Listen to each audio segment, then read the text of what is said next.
नमस्कार, बहुत बहुत स्वागत है आपका बुलेटिन में। मैं हूं आपके साथ राजश्री हवाई। तो चलिए बुलेटिन की शुरुआत करेंगे अहम खबर के साथ। तो मुख्यमंत्री योगी आदित्यनाथ ने गोरखपुर में यूक्रेन से वापस आए कुछ छात्रों से मुलाकात की है। सीएम योगी ने इस दौरान तकरीबन 15 छात्रों से मुलाकात की। मुलाकात के दौरान छात्रों ने केंद्र और राज्य सरकार का धन्यवाद किया है। छात्रों से मुलाकात के बाद यहाँ पर सीएम ने उनसे संवाद भी किया। उस दौरान कहा कि यूपी के कुल 2290 छात्र यूक्रेन में रह रहे थे। इनमें गोरखपुर से 74 बच्चे वहां थे। अब तक कुल 2078 छात्र वापस आ चुके हैं। बाकी छात्रों को लाने की तैयारी की जा रही है। सीएम ने छात्रों का हौसला बढ़ाते हुए कहा कि आप युद्धग्रस्त क्षेत्र से आए हैं तो आपको किसी भी तरह का तनाव लेने की आवश्यकता नहीं है। आपको मानसिक रूप से स्वस्थ रहना होगा। उत्तर प्रदेश से कुल 2290 छात्र वहां पे रहते हैं, जिनमें से 2078 वापस आ चुके हैं। शेष जो बचे हैं उनको भी लाने की पूरी व्यवस्था पूरे उसमें की जा रही है। और देखिए, ऑपरेशन गंगा नाम दिया गया इसका। ऑपरेशन गंगा के इस अभियान के लिए हम सभी सबसे पहले प्रधानमंत्री मोदी जी का हृदय से आभार व्यक्त करते हैं, जिन्होंने युद्धग्रस्त क्षेत्र में, आप में से जो हमारे छात्र वहां पे रहे होंगे, आप लोगों ने देखा होगा, ये सुविधा केवल भारतीय नागरिकों को और भारतीय छात्रों को ही प्राप्त हो पाया। समाजवादी पार्टी के राष्ट्रीय अध्यक्ष अखिलेश यादव ने यूपी चुनाव के नतीजों से पहले ईवीएम में गड़बड़ी का आरोप लगाते हुए चुनाव आयोग और प्रशासनिक अफसरों को कटघरे में खड़ा कर दिया है। अब अखिलेश का कहना है कि चुनाव आयोग के तमाम अफसर बीजेपी के निर्देश पर काम कर रहे हैं। मंगलवार को लखनऊ में अपने प्रेस कॉन्फ्रेंस के दौरान यहां पर अखिलेश यादव ने पत्रकारों से भी बातचीत की और आज इसे लेकर अखिलेश यादव ने एक ट्वीट भी कर दिया है और उन्होंने लिखा कि लिख रहा हूं ये सोचकर कि शायद जागेगा जमीन, बेखबर से क्यों हो गए हैं ना जाने क्यों कुछ खबर नवीस। तो कहीं ना कहीं ईवीएम को लेकर यहां पर अखिलेश यादव काफी मुखर हैं और इस तरह के ट्वीट करते नजर आ रहे हैं। इससे पहले बीजेपी पर भी निशाना साधा था इन्होंने।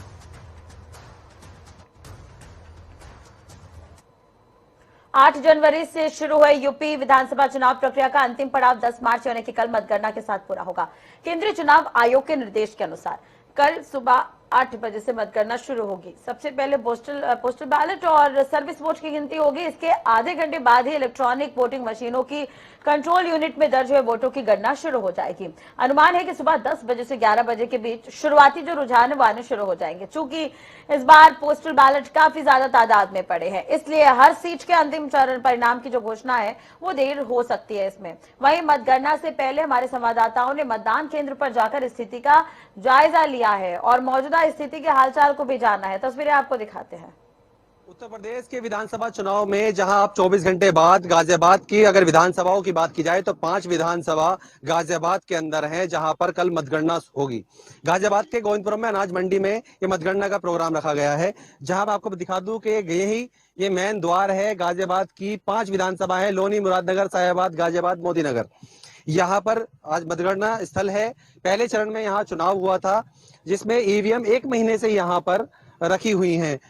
मेरे सामने देख सकते हैं आप, एक क्रमिक अनुभाग है। यहाँ से ही ये काउंटिंग का जो मेन दरवाजा है यहाँ से शुरू होगा। कल सुबह से यहाँ पर ये मतगणना की शुरू होंगी और यहीं पर जो प्रत्याशी हैं, प्रत्याशियों के जो एजेंट होंगे वो भी वहां पर मौजूद होंगे जब तक काउंटिंग शुरू होगी। और उसके बाद अगर बात की जाए तो ये पूरा एरिया ऐसा है कि पूरा पुलिस ने छावनी में तब्दील कर रखा है और सीसीटीवी कैमरों में कैद कर रखा है। ईवीएम इनके अंदर रखी हुई है। ईवीएम उसके बाद यहाँ पर जो इंतजाम किए गए हैं यहाँ पर लाकर रखा जाएगा और उसके बाद कहीं ना कहीं काउंटिंग शुरू होगी। कल सुबह 8 बजे से मतगणना की काउंटिंग को शुरू किया जाएगा। वहीं अगर बात की जाए, प्रशासन ने पुख्ता इंतजाम यहाँ पर कर रखे हैं। बिगैर कार्ड के, बिगैर परिचय पत्र के यहाँ पर अनुमति नहीं है।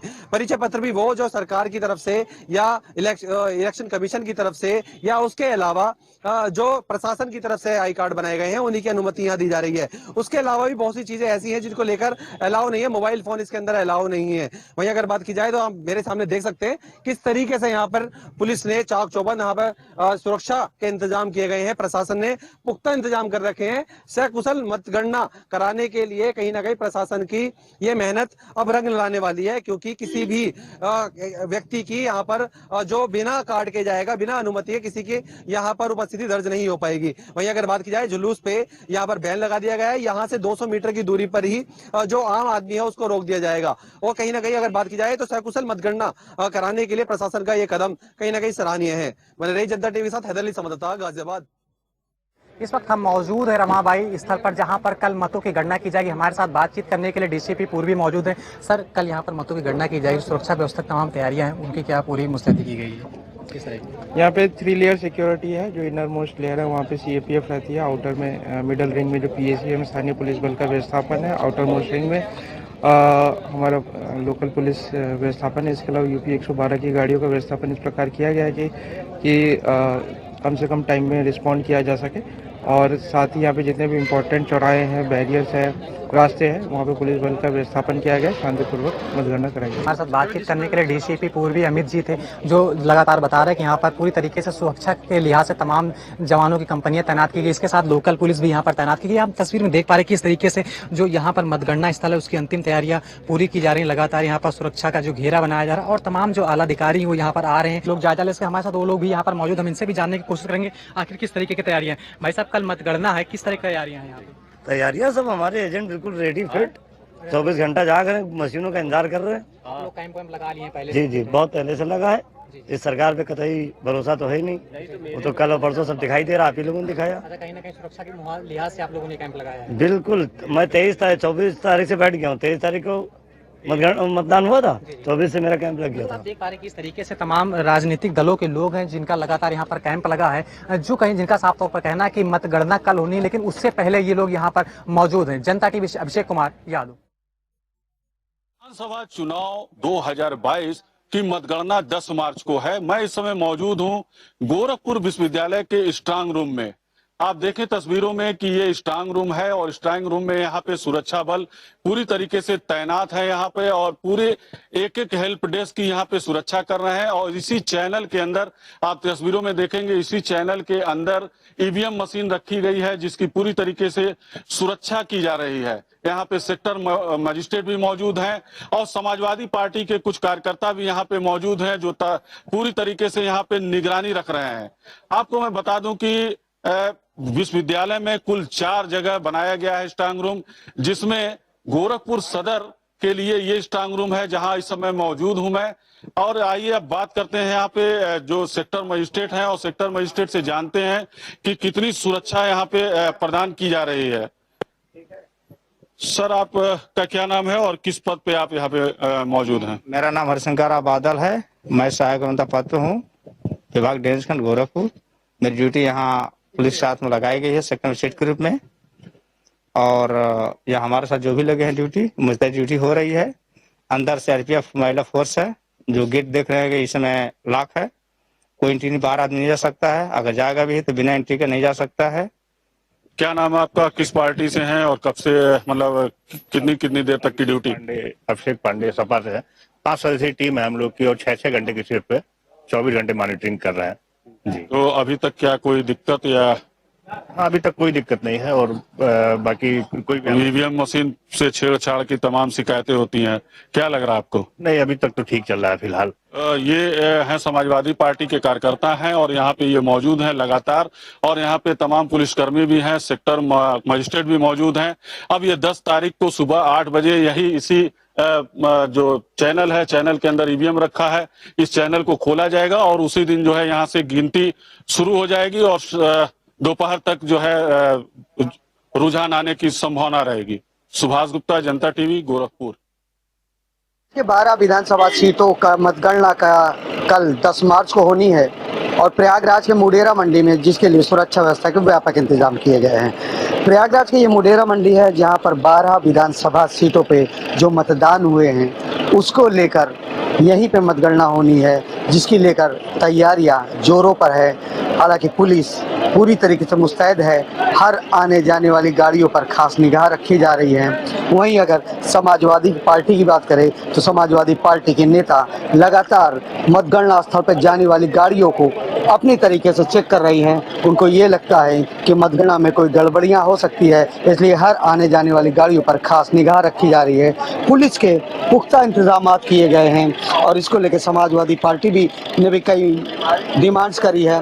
लेकिन प्रयागराज के मुडेरा मंडी में पूरी तैयारी मतगणना की हो गई है। लगभग जिला प्रशासन का ये दावा है, सुरक्षा के इंतजाम किए गए, किसी प्रकार की कोई गड़बड़ी ना हो या किसी प्रकार का कोई अवहेलना ना पहुंचे, उसके लिए इंतजाम किए गए हैं। और अब कल 10 मार्च को होने वाले मतगणना को लेकर यानी काउंटिंग को लेकर आम आदमी को इंतजार है कि आखिरकार ये रिजल्ट किसके पक्ष में आएगा। वीडियो जर्नलिस्ट विजेंद्र के साथ आनंद राज, जनता टीवी, प्रयागराज। उत्तर प्रदेश के विधानसभा चुनाव का फैसला आने में महज आज रात का फासला रह गया है, जिसके चलते सभी दलों के नेताओं ने और साथ ही साथ उत्तर प्रदेश की जनता ने अपना दिल थामसा लिया है। लेकिन बात करें अगर मतगणना की, तो हम इस वक्त मतगणना केंद्र पर उपस्थित हैं। आप तस्वीरों में देख पा रहे होंगे कि किस तरह से सुरक्षा व्यवस्था के पुख्ता इंतजाम किए गए हैं। ईवीएम सुरक्षा के घेरे में रखी हुई हैं। लेकिन इससे के साथ ही साथ जो दल है उन्होंने भी अपने निगरानी कैंप यहाँ मतगणना स्थल के बाहर बना रखे हैं। चाहे बसपा हो या समाजवादी पार्टी, दोनों के ही निगरानी कैंप यहाँ कानपुर में मतगणना स्थल के बाहर बने हुए हैं और दोनों ही पार्टी के कार्यकर्ता लगातार मतगणना स्थल के बाहर बैठे हुए हैं, ईवीएम की निगरानी कर रहे हैं। ईवीएम निगरानी कैंप बनाकर निगरानी की जा रही है। यानी कहीं ना कहीं इन दलों के नेताओं के कार्यकर्ताओं के मन में सवाल है कि किसी तरह से भी किसी ईवीएम के साथ कोई छेड़खानी ना हो, इसीलिए इन्होंने कैंप लगा रखा है। हालांकि कल सुबह से 1068 जो कार्मिक हैं वो मतगणना स्थल पर पहुंचेंगे। सुबह 6 बजे उनको बुलाया गया है। मतगणना सुबह 8 बजे से शुरू हो जाएगी। कल नतीजा भी आ जाएगा। लेकिन जिस तरह से मतगणना स्थल के बाहर निगरानी कैंप बनाए गए और दो ही दलों के कार्यकर्ताओं ने निगरानी कैंप बनाए, इससे कहीं ना कहीं उनके मन में ईवीएम छेड़खानी को लेकर सवाल जरूर उठ रहा होगा। अभिनव श्रीवास्तव, जनता टीवी, कानपुर। कल विधानसभा चुनाव का मतगणना होना है। इस समय हम गोंडा के नवीन गल्ला मंडी में मौजूद हैं। हम तस्वीरों के माध्यम से आपको दिखा देते हैं। ये नवीन गल्ला मंडी है, इसको पूरी तरह छावनी में तब्दील कर दिया गया है। चप्पे चप्पे पर पुलिस प्रशासन लगा दिए गए हैं। कल यहाँ से 7 बजे से यहाँ पर मतगणना शुरू हो जाएगी। आपको बताना चाहेंगे कि 98 टेबलों पर मतगणना होनी है और 80 प्रत्याशियों के भाग्य का लेखा जोखा होगा। लेकिन आपको एक बात और बता दें कि यहाँ पर करीब 28 तारीख से यहाँ पर समाजवादी के कार्यकर्ता, आप देख सकते हैं किस तरह गाड़ी चेक कर रहे हैं। ये लोग यहाँ पर 28 तारीख से मौजूद हैं और स्ट्रांग रूम के बाहर ये लोग बैठे हुए हैं। आप देख सकते हैं किस तरह समाजवादी कार्यकर्ता हैं, इस छात्र सभा के अध्यक्ष हैं, ये यहाँ पर 28 तारीख से यहाँ पे जमे हुए हैं और ये लोग यहाँ पर हर गाड़ियों की चेकिंग कर रहे हैं। हम इनसे बात करेंगे और जानेंगे कि क्या वजह है ये लोग यहाँ पे बैठे हैं। भाई साहब, क्या नाम आपका? सिद्धार्थ सिंह, जिला अध्यक्ष समाजवादी छात्र सभा। क्या वजह है जो आप लोग यहाँ पे बैठे हैं? वजह आप अच्छी तरह से जान रहे हैं। अभी बनारस में ईवीएम पकड़ी गई, बरेली में बैलेट पेपर पकड़ा गया, इसलिए लोकतंत्र सुरक्षित रहे, इसलिए हम लोग यहाँ बैठकर ईवीएम की रखवाली कर रहे हैं। आयोग के डिसीजन पर संदिग्ध है आपको? क्या नहीं, आयोग के डिसीजन में नहीं संदिग्ध, लेकिन जो सरकार है, वो जो सरकार अभी तक इतनी मनमानी कर चुकी है, हमें चुनाव आयोग पर और कोर्ट पर पूरा भरोसा है। इसलिए हम लोग लोकतांत्रिक तरीके से आराम से बैठकर सब लोग ईवीएम की रखवाली कर रहे हैं। कब से बैठे यहाँ पे? सर, हम लोग 28 तारीख से बैठे हुए हैं। आप देख सकते हैं ये लोग यहाँ पे समाजवादी कार्यकर्ता 28 तारीख से यहाँ पर बैठे हुए हैं। तस्वीरों के माध्यम से आप देख सकते हैं स्ट्रांग रूम के बाहर ये लोग यहाँ पे जमे हुए हैं। इनका ये कहना है कि कहीं ना कहीं ईवीएम के साथ छेड़छाड़ ना हो, इसके लिए हम लोग यहाँ पर बैठे हुए हैं। हम आपको तस्वीरों के माध्यम से पुलिस प्रशासन दिखाते हैं किस तरह से यहाँ पे पुलिस प्रशासन चप्पे चप्पे पे लगाए गए। पूरी तरह नवीन गल्ला मंडी को छावनी में तब्दील कर दिया गया है। 7 विधानसभा है, 7 विधानसभा में करीब 80 प्रत्याशियों की भाग्य का लेखा जोखा कल यहाँ पर तय किया जाएगा। गोंडा से जनता टीवी के लिए विपिन सिंह। मथुरा में मतगणना की पूरी तैयारी है, सुरक्षा के पुख्ता इंतजाम किए गए। प्रशासन जो है चप्पे चप्पे पर नजर बनाए हुए है और सुरक्षा के लिए सुरक्षा कर्मी तैनात किए गए। मैं आज समय आपको दिखा दूं कि मथुरा के मंडी स्थल में यहाँ पर कल जो है मतगणना की जाएगी, जिसमें पहले बैलेट पेपर की मतगणना होगी, उसके बाद 8:30 बजे से ईवीएम मशीनों की जो है मतगणना की जाएगी और उसमें जो वोट है उनकी गिनती होगी। उसके लिए यहाँ पर मंडी स्थल में 14 टेबल लगाई जाएंगी, उन पर विधानसभा वाइज जो है वो वोटों की गणना होगी। और उसके साथ साथ यहाँ पर सुरक्षा के इंतजाम की अगर बात करें तो जिला प्रशासन ने साफ लहजों में कहा है कि किसी भी तरह की अगर कोई उपद्रव करेगा तो उसके खिलाफ सख्त कार्रवाई की जाएगी और यहाँ पूरे इलाके को सीसीटीवी की नजर में रखा जाएगा। वहीं कई तरह की फोर्स, पीएसी और रैपिड एक्शन फोर्स भी यहाँ तैनात होगी। इसी के साथ साथ वोटिंग के जो यानी कि जैसे कहें प्रत्याशी के जो समर्थक हैं उनके लिए भी सख्त आदेश है कि वह यहाँ से आसपास यानी कि 100 मीटर की दूरी पर रहे और यहाँ के जितने भी रास्ते हैं उन सबको भी कल बंद कर दिया जाएगा। और जिस तरह से यहाँ मतगणना होगी उसके दौरान किसी को भी वहां जाने की अनुमति नहीं होगी, सिर्फ उन लोगों के जिनके पास वहां के जारी होंगे। सुरेश सैनी, मुजफ्फरनगर के कूड़ा नवीन मंडी स्थल पर खड़े हैं, जहां कल 10 मार्च को मतगणना होगी 2022 विधानसभा चुनाव की। उसी को लेकर आप मेरे पीछे देख सकते हैं, मेरे कैमरामैन आपको दिखाएंगे कि किस तरह चारों तरफ से बैरिकेडिंग की हुई है, पुलिस फोर्स लगी हुई है और बैरिकेडिंग भी 3 लेयर की गई है। फर्स्ट ये है एंट्री मतगणना स्थल पर जाने के लिए, उसके बाद फिर 2 अंदर है और सबसे जो बड़ी मेन है वो मेन एंट्री गेट है, वहां पर बैरिकेडिंग की गई है, पुलिस फोर्स लगी है। उसके अलावा भी 2 और बैरिकेडिंग की गई है जो मेन रोड है वहां से, जिससे कोई भी असामाजिक तत्व या कोई भी बिना पास के अंदर प्रवेश ना कर सके। इस मतगणना स्थल के लिए लगातार मुजफ्फरनगर पुलिस द्वारा पूरी चाक चौबंद व्यवस्था की गई है। कई सेक्टर मजिस्ट्रेट लगाई गई है, जिला प्रशासन के एडीएम यहां मौजूद रहेंगे, एसएसपी यहां मौजूद रहेंगे, डीएम चंद्रभूषण सिंह यहां मौजूद रहेंगे और कई थानों की भारी पुलिस फोर्स के साथ सीएएसएफ भी लगाई गई है। इस मतगणना स्थल पर चाक चौबंद सुरक्षा व्यवस्था में परिंदा भी पर नहीं मान सकता। आपको बता दें, मुजफ्फरनगर प्रशासन द्वारा एडवाइजरी जारी की गई है कि बिना पास के कोई भी एंट्री अगर मतगणना स्थल पर करेगा तो उसके खिलाफ कड़ी कार्रवाई होगी और जेल भेजा जाएगा। आपको बता दें, 2 किलोमीटर के दायरे में भारी भीड़ मौजूद नहीं रहेगी। मतगणना स्थल के बाहर 2 किलोमीटर तक कोई भी भीड़ मौजूद नहीं रहेगी।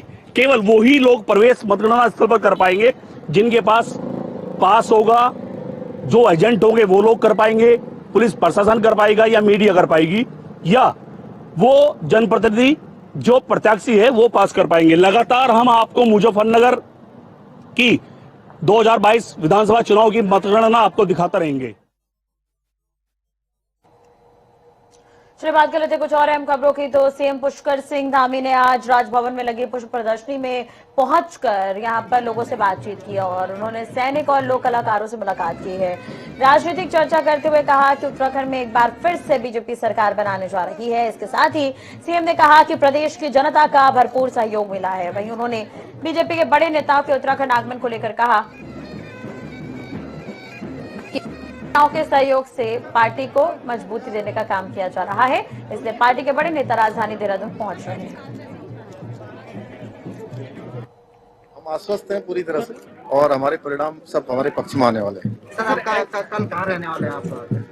अब ये देखते हैं कल कैसी परिस्थिति बनती है और चूंकि वो जैसे भी संगठन की व्यवस्था होगी उसके आधार पर। नहीं, देखिए, मैं पार्टी का एक सामान्य कार्यकर्ता हूँ। मेरी पार्टी ने, हमारे देश के प्रधानमंत्री जी ने और हमारे राष्ट्रीय अध्यक्ष जी ने, मेरे केंद्रीय नेतृत्व ने मुझे जो जिम्मेदारी दी थी, मैंने कोशिश करी है कि उस पर मैं खरा उतरूं, उस पर जितनी मेरी क्षमता है, योग्यता है, उस पर काम करूं। 24 फरवरी को हुए मतदान के बाद अब मतगणना के लिए कुछ ही घंटे बाकी हैं। ऐसे में कांग्रेस ने सभी तैयारियां पूरी कर ली है। प्रदेश अध्यक्ष गणेश गोंदियाल ने कहा कि मतगणना की बारीकियों को समझाने के लिए कांग्रेस के वरिष्ठ नेताओं को 13 जिलों की जिम्मेदारी दी गई है। साथ ही कहा कि जो कांग्रेस के लोग मतगणना में शामिल हुए हैं उनको समझाया गया है कि खासकर कि पोस्टल बैलेट को लेकर समझाएं। मतगणना में जाने वाले लोगों को अगर कोई दिक्कत आएगी तो जिन वरिष्ठ नेताओं को जिम्मेदारी दी गई है वो उन्हें एडवाइस भी करेंगे। हमने कल इस संबंध में बैठक की और मतगणना से संबंधित बारीकियों को समझाने हेतु हमारे बहुत ही वरिष्ठ नेतागण सभी 13 जिलों में आज पहुंच गए हैं।